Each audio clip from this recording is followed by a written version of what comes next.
The alarm screamed through the cargo ship's sole horizon like an angry animal. Captain Minho grabbed the edge of his chair as the entire vessel shook. Red lights flashed across every screen in the small bridge. Outside the windows, space was doing something it should not do. It was twisting. "What the hell is happening?" Minho shouted into his communicator. His coffee had spilled across the control panel, which somehow seemed like the worst part of his day so far. "The experimental drive is overloading," Jian yelled back from the engine room. Her voice crackled with static. "I told them this thing was not ready for testing, but did anyone listen to me? No." Minho was 43 years old and had been flying cargo ships for 20 years. He had seen engine failures, pirate attacks, and once even a small meteor strike, but he had never seen space rip open like a curtain. A massive hole of swirling light appeared in front of his ship, pulling them forward like water down a drain. "Everyone hold on to something," Minho ordered. He tried to steer away, but the ship would not respond. The sole horizon was a small cargo freighter, designed to haul containers between Earth and Mars. It was not built for whatever was happening now. The ship lurched forward into the swirling hole. The lights died. For a moment, everything was silent and dark. Then just as suddenly, the lights came back on. The shaking stopped. Minho blinked at the screens in front of him. "Status report," he said, trying to sound calm. His hands were still shaking. "The drive is dead," Jian reported. "Completely fried. We are not going anywhere without major repairs. Where are we?" asked Soman from the communication station. She was young, only 26, and this was her second trip on the sole horizon. Minho looked at the navigation screens. Nothing made sense. The stars were wrong. The constellations were all different. Earth was not where it should be. Neither was the sun.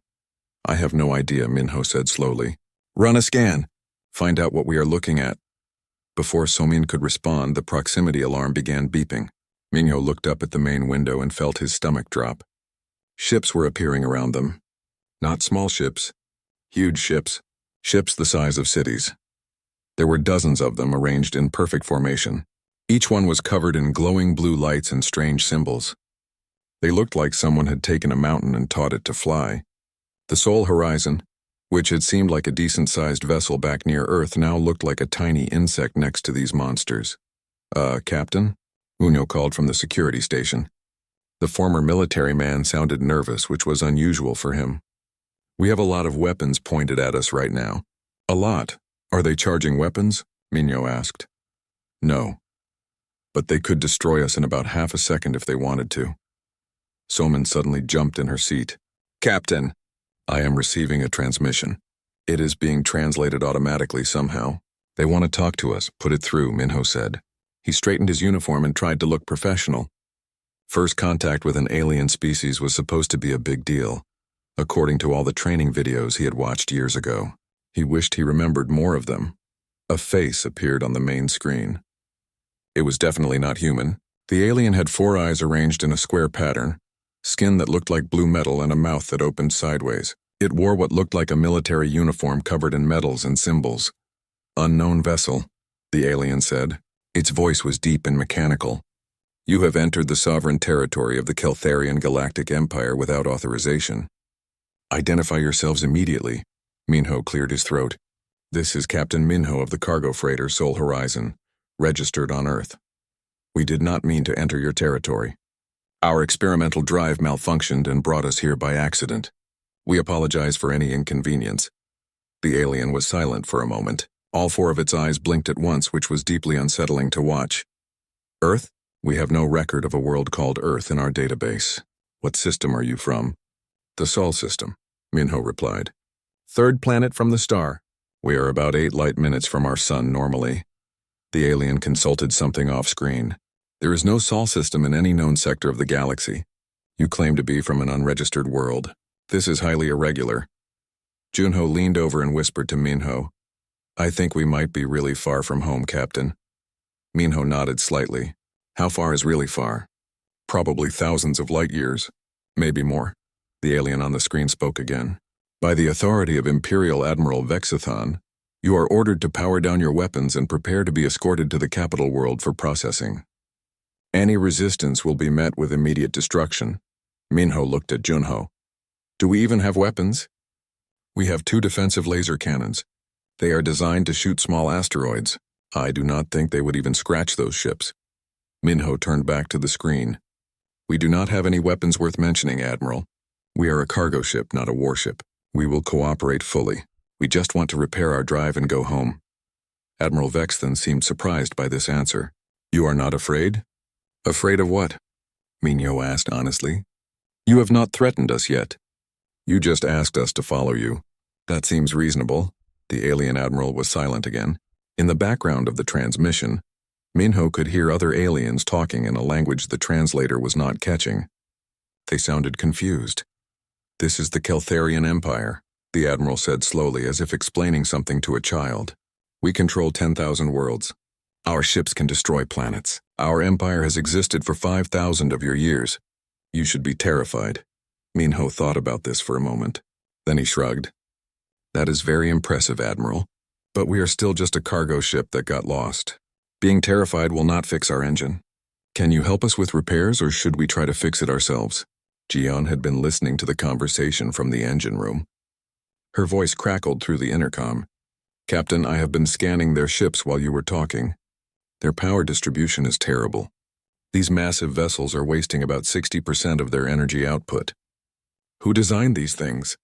Jian, maybe do not insult the nice aliens with the planet-destroying ships, Minho said quietly. I am just saying, if they need ships this big, there is a fundamental problem with their engineering approach. Admiral Vexithon heard this exchange. All four of his eyes narrowed. Your engineer questions the design of Imperial warships? She is very good at her job, Minho said diplomatically. Sometimes that means she notices things. Please do not take offense. The Admiral closed his eyes and took a deep breath, which looked strange on an alien face. You will follow our escort ships to Kelthara Prime. There you will be questioned, analyzed, and integrated into the Empire. Do you understand? Integrated? Minho asked. What does that mean? It means you will become subjects of the Empire. All species eventually join us. It is inevitable. Minho scratched his head. We will have to talk to our governments back home about that. I am just a cargo captain. I do not have the authority to sign up humanity for anything. The transmission ended abruptly. Two of the massive warships moved closer to the Sol horizon, positioning themselves on either side. They were clearly escorts or guards. Maybe both. Hyejin, the ship's doctor, entered the bridge. She had been checking on the crew during the crisis. Everyone is fine, Captain. No injuries. What did I miss? We accidentally flew into an alien empire, Minho said. They want us to join them, I said no. Now they are taking us to their capital planet. Hyejin nodded slowly. That is a lot to process. Are we in danger? I do not think so. They seem more confused than angry. Apparently, most species are scared of them. We are not scared, and that is bothering them. Should we be scared? Someone asked. Minho looked at the enormous warships flanking his tiny cargo vessel. He thought about the Admiral's threats and promises. Then he thought about the fact that his coffee had spilled and his ship was broken and he just wanted to go home. No, he said finally. I do not think so. They are just people. Very big, very advanced people. But still just people. We will figure this out. He paused. Jian, how long to fix the drive? 3 weeks, maybe 4. If we can get the right parts. Then we have 3 weeks to deal with this empire and get home. Everyone stay calm, stay professional, and please try not to insult anyone else's ship designs. The Sol horizon began moving, pulled along by some kind of tractor beam from the escort ships. Through the window, Minho could see more of the massive warships falling into formation around them. It looked like a parade, a very intimidating parade. Junho was studying the alien ships on his tactical display. Captain, I have to agree with Ji-Yun. These ships are impressive, but their design is not practical. Too many weak points. Too centralized. If this is the best the Empire has, they have been winning through numbers, not skill. Minho sighed. That is good to know. But let us keep that information to ourselves for now. We are guests, remember? He sat back in his chair and watched the alien fleet carry them away to whatever came next. The journey to Kelthara Prime took 2 days. During that time, the crew of the Sol Horizon tried to make sense of their situation. They were prisoners, technically, though nobody was treating them badly. The Imperial ships kept them surrounded, but did not make any hostile moves. Food was delivered, though it tasted strange and had the texture of wet cardboard. This is supposed to be nutritionally perfect, Hyejin said. poking at the gray paste on her plate. According to the information packet they sent us, this contains everything a body needs. It tastes like sadness, So-min replied. Have these aliens never heard of flavor? Minho took a bite and immediately regretted it. We have instant noodles in the cargo hold. I vote we eat those instead. When they finally arrived at Kelthera Prime, the crew was called to the bridge to see the planet. Minho expected to be impressed. He was not. The planet was beautiful in a cold, perfect way. Everything was symmetrical. The cities were laid out in perfect grids. The buildings were all the same height.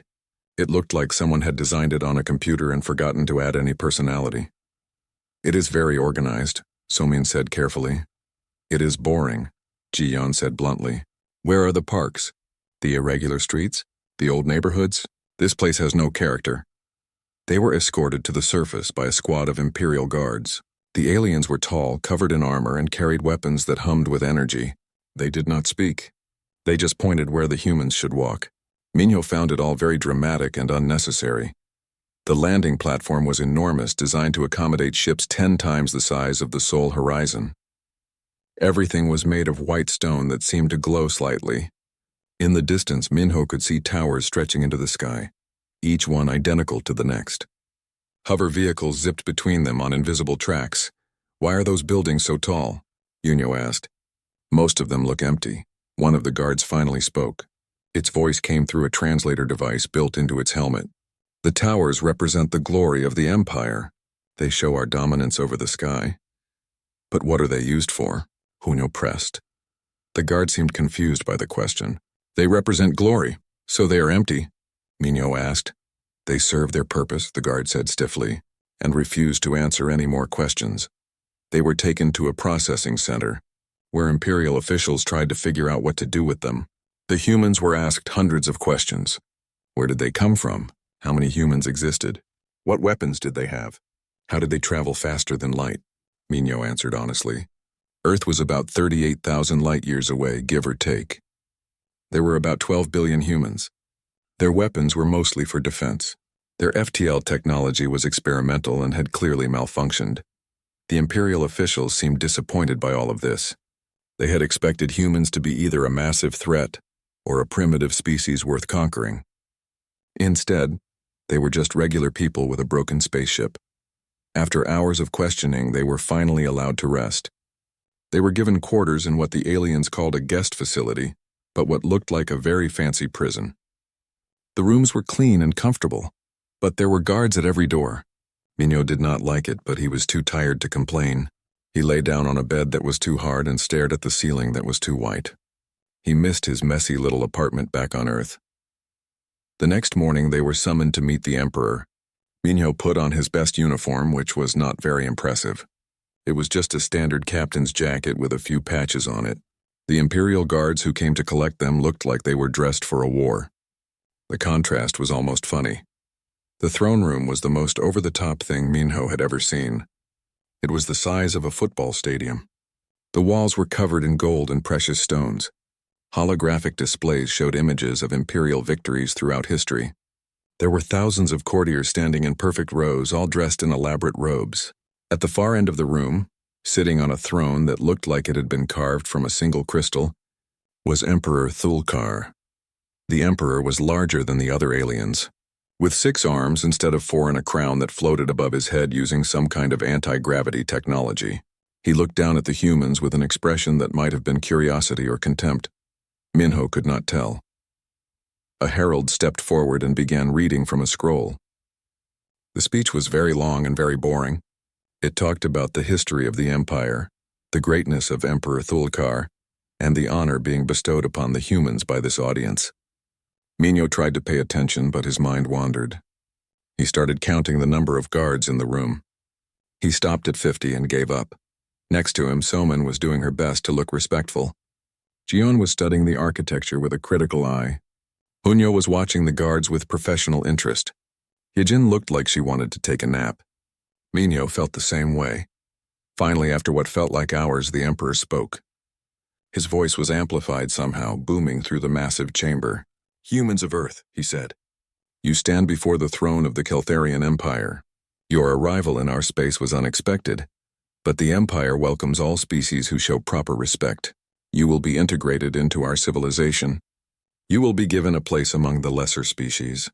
You will learn our ways and serve the Empire faithfully." Minho waited to see if the Emperor was finished.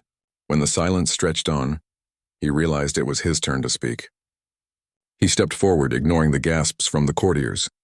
Apparently, stepping forward without permission was not allowed. Minho did not care. "Thank you for the offer, Your Majesty," Minho said politely, "but we cannot accept. Earth already has its own governments and systems. We are not interested in joining the Empire. We just want to repair our ship and go home. If you can help us with that, we would be very grateful. If not, we will manage on our own." The throne room went completely silent. Every alien in the chamber stared at Minho like he had just grown a second head. Emperor Thulkar leaned forward on his throne, all 6 of his arms gripping the armrests. "You refuse?" the Emperor asked slowly. "No species has ever refused the Empire. Integration is not optional. It is the natural order. The strong rule and the weak serve." "With respect, Your Majesty, we are not weak," Minho replied. "We are just different. We have our own way of doing things. It works for us. We do not need to change it." One of the Emperor's advisors, a thin alien with silver skin, stepped forward. "The human speaks out of ignorance," the advisor said. "They do not understand the benefits of the Empire. Perhaps they need to be educated." "We understand just fine," Gion said, unable to keep quiet any longer. "You have impressive technology, but it is incredibly inefficient. Your ships use 10 times more power than they need. Your cities are designed for appearance, not function. Your bureaucracy is so complicated that nothing gets done quickly. We have seen your systems, and honestly, we are not impressed." The advisor looked like he had been slapped. Several courtiers began talking at once, their voices rising in anger. Emperor Thulkar raised one hand and everyone fell silent immediately. "You dare to insult the Empire?" the Emperor asked. His voice was dangerous now. "You who arrived here by accident? You who have no power, no influence, no standing in this galaxy?" "We are not insulting anyone," Minho said quickly, trying to smooth things over. "We are just making observations. Our engineer is very good at her job. When she sees inefficiency, she points it out. It is a habit. We mean no disrespect." Hijin decided to add her own observation. "Your medical technology is interesting, but it is very slow. We can heal broken bones in 6 hours using nanosurgery. Your regeneration tanks take 3 days. There is room for improvement." Junho could not help himself either. "Your military protocols are extremely rigid. In the time it takes you to get authorization to fire a weapon, the enemy could destroy half your fleet. Flexibility wins battles, not paperwork." Emperor Thulkar stared at them for a long moment. Then, to everyone's surprise, he began to laugh. It was not a pleasant laugh.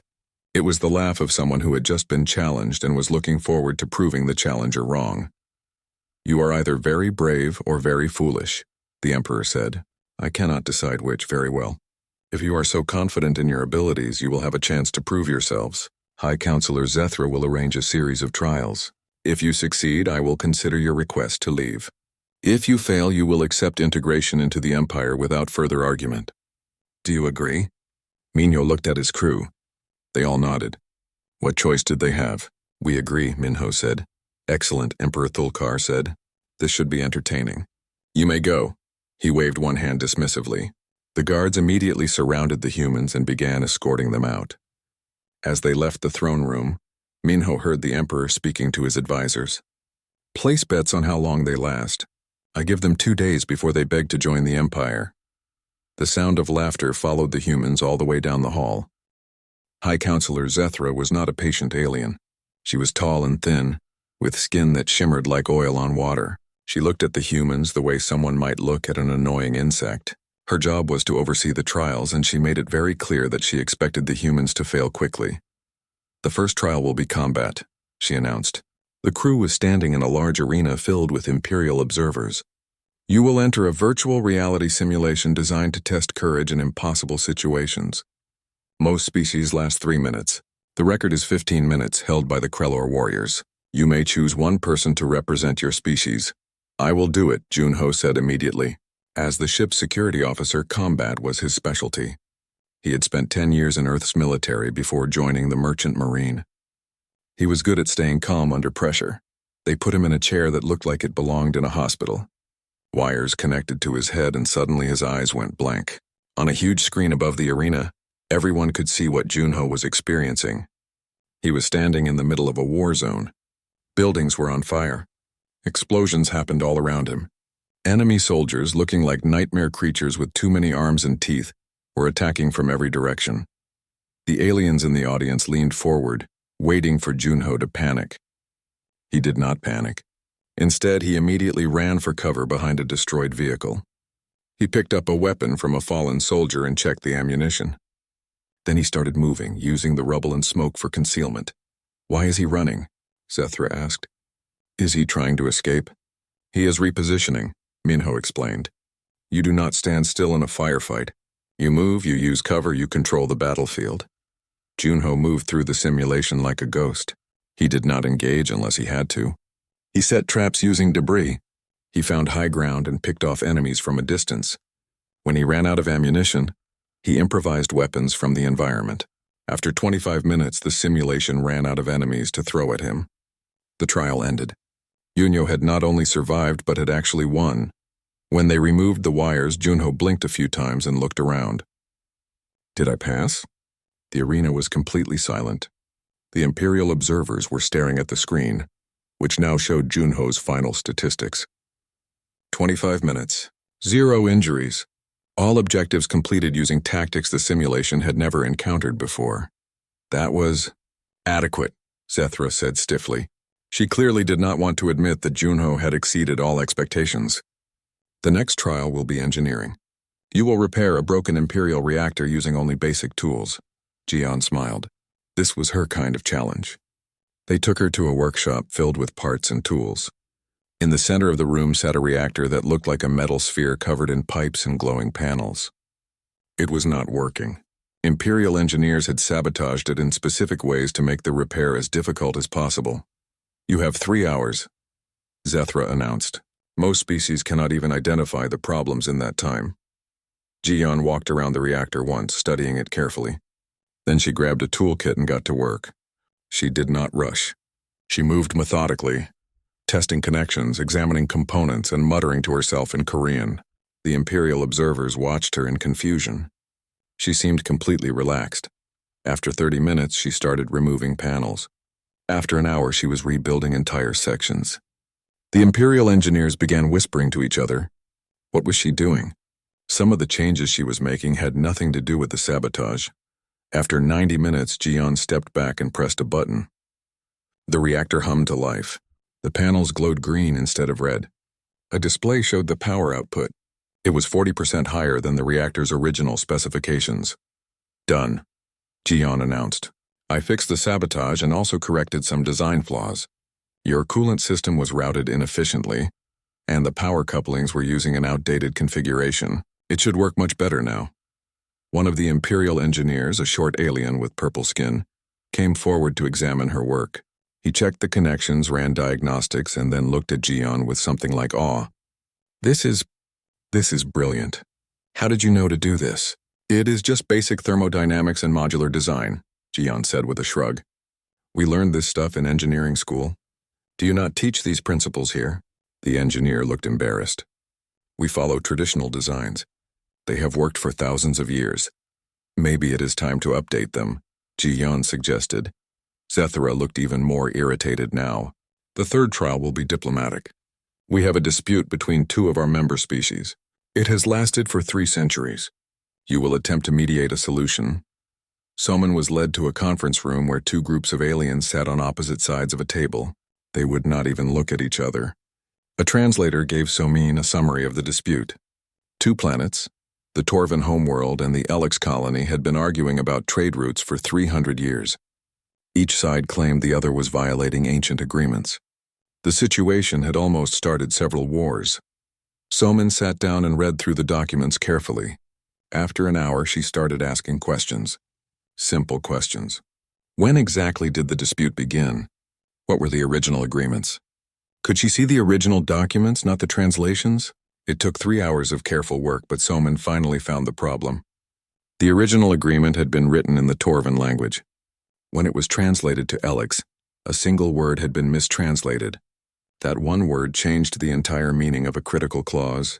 The Torvans thought they had the right to exclusive trade routes.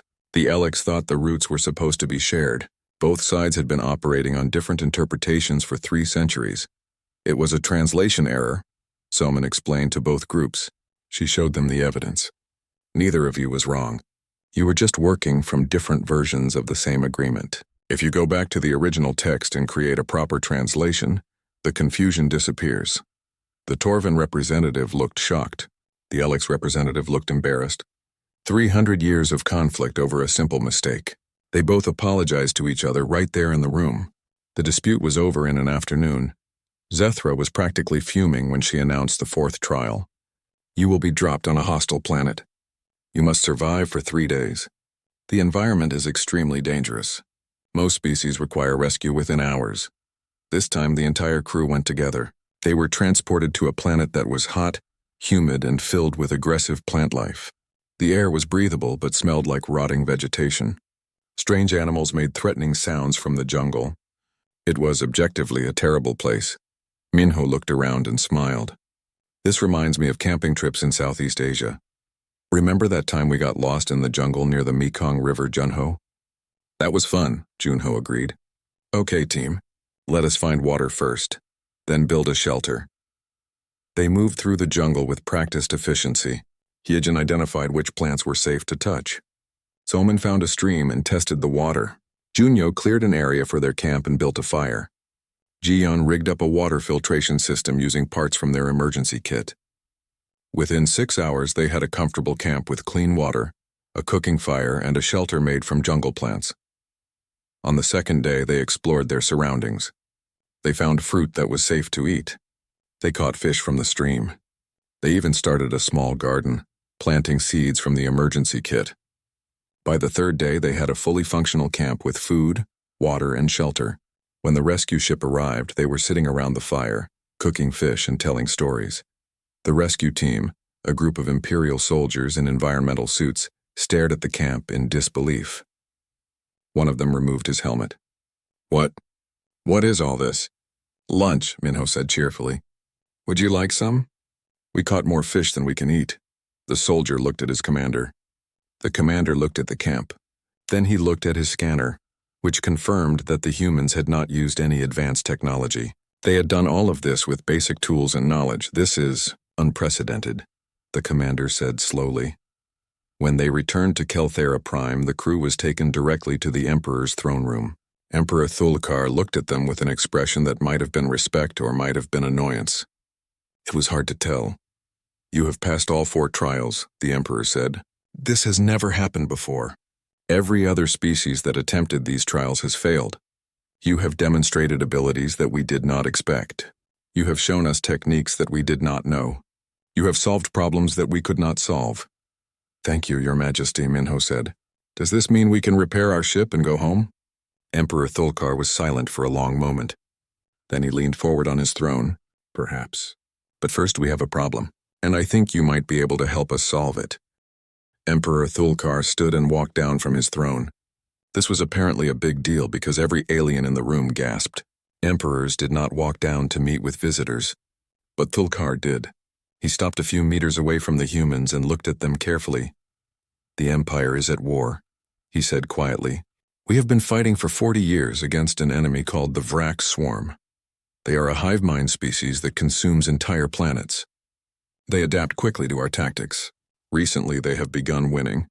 We are losing systems faster than we can defend them. Minho exchanged glances with his crew. This was not what they had expected to hear. Why are you telling us this?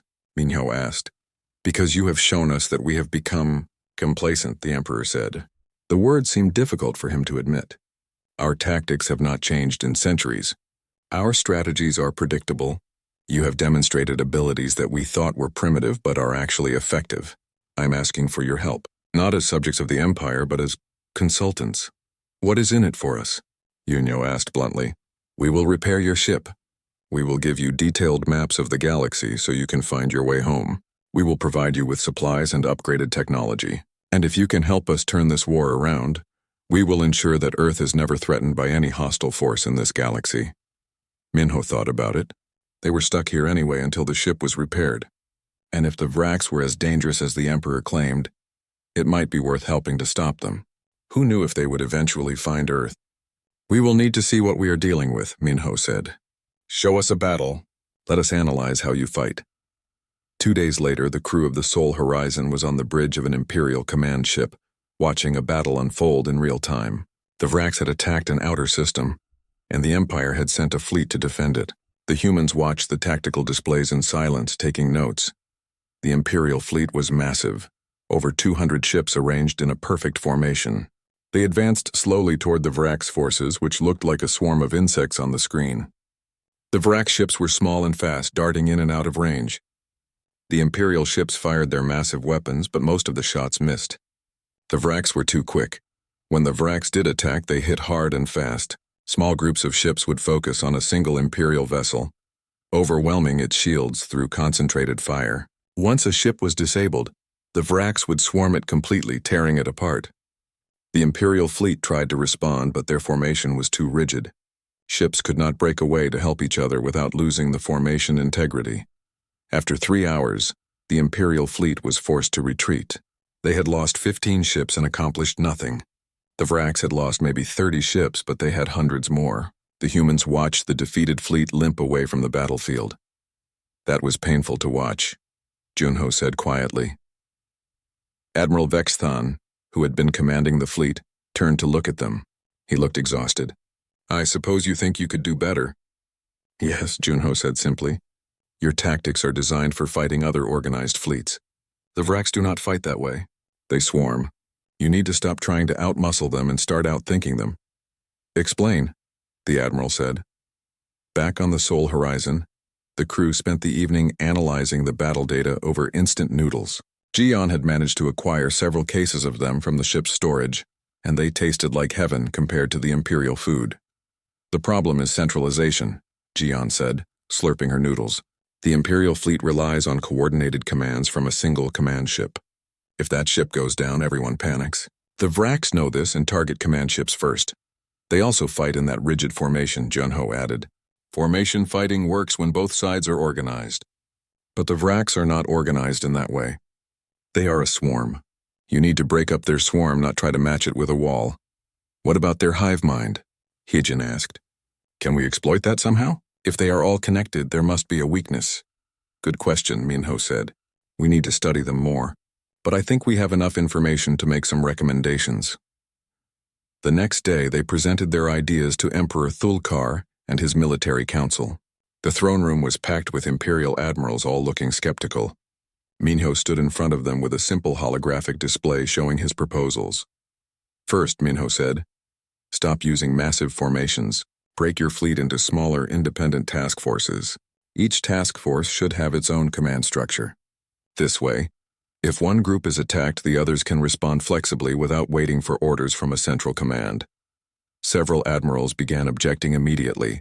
That violates 3,000 years of tactical doctrine. One of them shouted. Your doctrine is losing the war, Junho said bluntly. Do you want to be right or do you want to win? Emperor Thulkar raised his hand for silence. Continue, Captain Minho. Second, Minho said, use smaller, faster ships.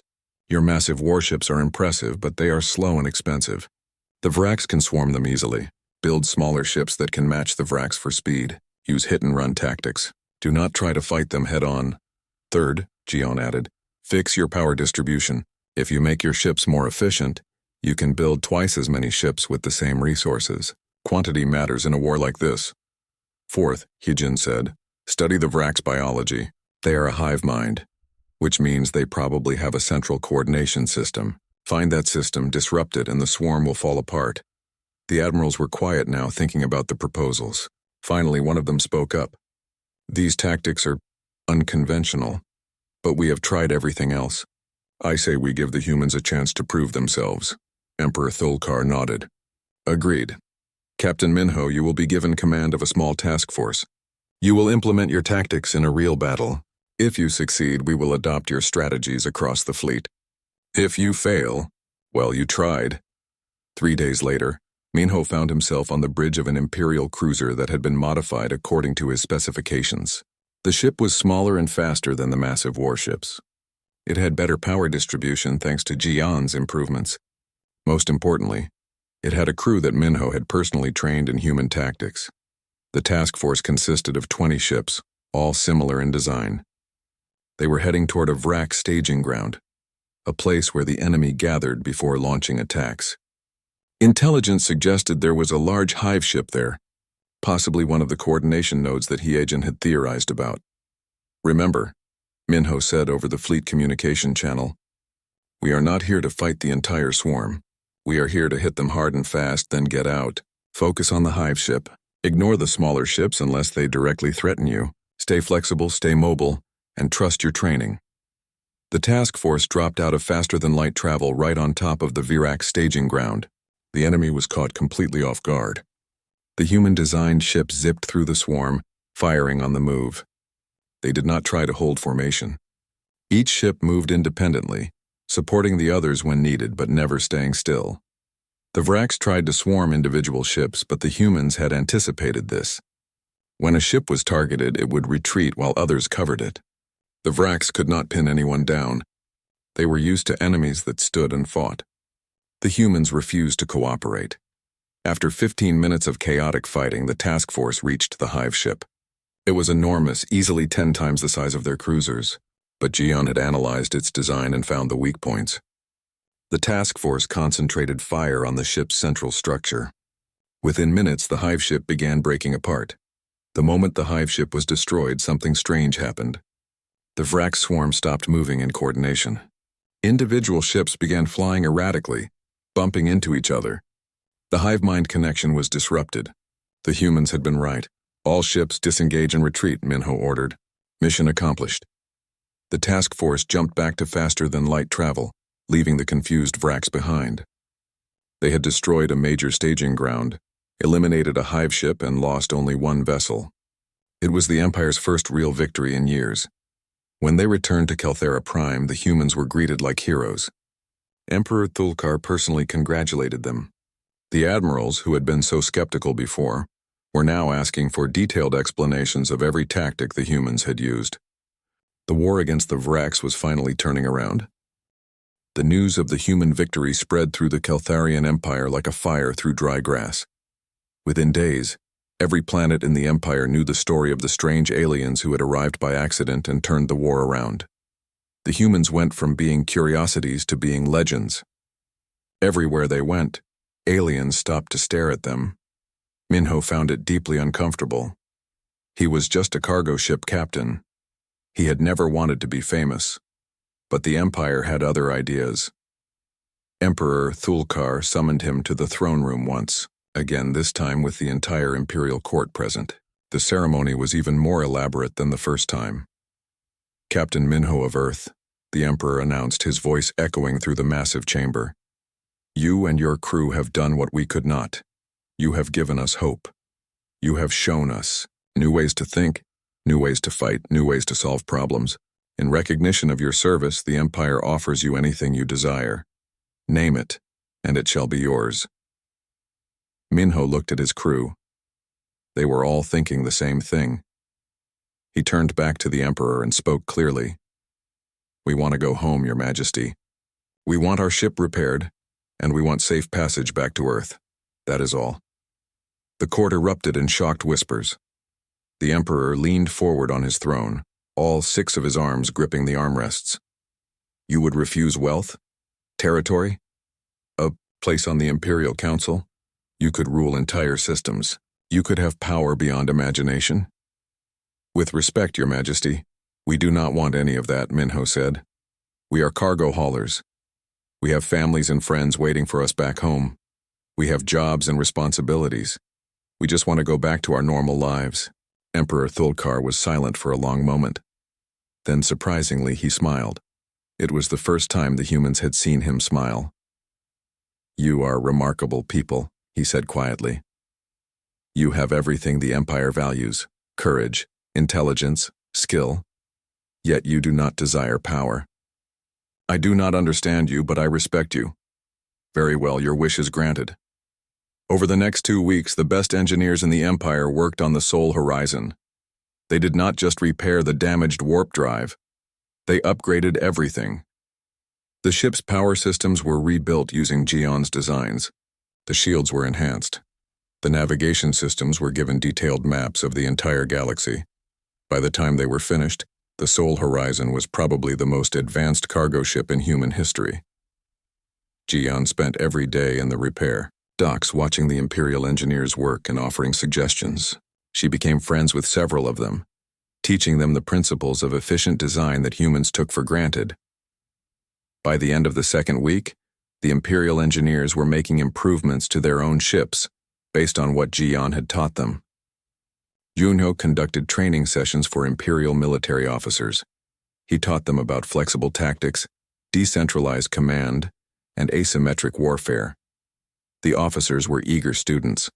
Some of them even thanked him for opening their eyes to new possibilities. Junho felt proud. He had spent his military career being told that traditional tactics were the only way. Now he was teaching an entire galactic empire that there were better methods. Yejin established an exchange program with the Imperial Medical Corps. She taught them about human nanosurgery and rapid healing techniques. In return, she learned about their advanced regeneration technology. By combining human and alien medical knowledge, they created treatments that were better than either species had developed alone. Yejin wrote detailed reports to send back to Earth. The medical community back home would be very interested. Someone created a guide to practical communication and diplomacy. She called it, How to Talk to People Without Making Things Complicated. It was a short document, only 20 pages, but it revolutionized imperial diplomatic practices. The key insight was simple. Most conflicts come from misunderstandings, and most misunderstandings can be fixed by asking better questions. It seemed obvious to Soman, but the imperial diplomats treated it like a sacred text. On their last day on Kelthara Prime, the crew was invited to a final dinner with Emperor Thulkar. It was a private affair, just the Emperor and the 5 humans. No courtiers, no guards, no ceremony. They ate in a small dining room overlooking the capital city. The food was still that bland nutrient paste, but Thulkar apologized for it. We have optimized nutrition for thousands of years, the Emperor said. But we have forgotten about taste. Perhaps that is a metaphor for the Empire as a whole. We have optimized for size and power, but we have forgotten about flexibility and efficiency. It is not too late to change, Minho said. You are already changing. The war against the Vrax is going better. Your engineers are building better ships. Your military is learning new tactics. Change takes time, but you are on the right path. Thulkar nodded thoughtfully. I have a question, Captain Minho. When you first arrived, you were not afraid of us. Why? Every other species we have encountered shows fear or awe when they see our power. But you and your crew acted like our empire was nothing special. Minho thought about how to answer. It is not that your empire is not special, he said finally. It is impressive in many ways. But on Earth we have a saying, do not judge a book by its cover. Just because something looks impressive does not mean it is the best. We looked past the appearance and saw the problems underneath. And problems can be solved. There is nothing to fear in problems, only challenges to overcome. Where did humans learn this perspective? The Emperor asked. Earth is a difficult planet, Yejin explained. We have natural disasters, diseases, conflicts, and competition for resources. Humanity survived by being adaptable, practical, and efficient. We could not afford to waste energy on making things look impressive. They had to work. That mindset became part of our culture. Emperor Thulkar smiled again. Perhaps your planet should be called a paradise, not a difficulty. It created a species that the galaxy desperately needs. He raised his glass. To Earth. May we meet again someday as friends. The humans raised their glasses in return. To the Empire. May you continue to grow and improve. The next morning, the crew of the Sol Horizon prepared to depart. A crowd had gathered at the spaceport to see them off. Imperial officials, engineers, soldiers, and regular citizens all came to say goodbye. Some brought gifts. Others just wanted to shake the humans' hands, which was awkward because most aliens did not have hands in the human sense. But the gesture was appreciated. Admiral Vexithon came to the ship personally. He stood at attention and saluted, which the humans understood was a sign of great respect. Thank you, he said simply. You have saved countless lives. The Empire will not forget what you have done. Just keep using what we taught you, Junho replied, and maybe add some flavor to your food. Life is too short for bland meals. Vexthon laughed, which surprised everyone who knew him. I will see what I can do. The Sol Horizon lifted off from Kelthera Prime with a full Imperial escort. Dozens of warships accompanied them to the edge of Imperial space, a gesture of honor and respect. Then, one by one, the warships peeled away, leaving the small cargo freighter alone in the darkness of space. Minho sat in the captain's chair and looked at the navigation display. The route home was plotted, courtesy of the Empire's detailed star maps. It would take 3 weeks of travel, but they would make it. He pressed a button, and the warp drive hummed to life. This time it worked perfectly. All systems green, Gion reported from engineering. We are ready to jump. Then let us go home, Minho said. He engaged the warp drive. Space twisted around them, and the Sol Horizon vanished from Imperial space, heading back toward Earth. The journey home was peaceful. The crew spent the time writing reports, organizing their notes and debating whether they should tell anyone about their adventure.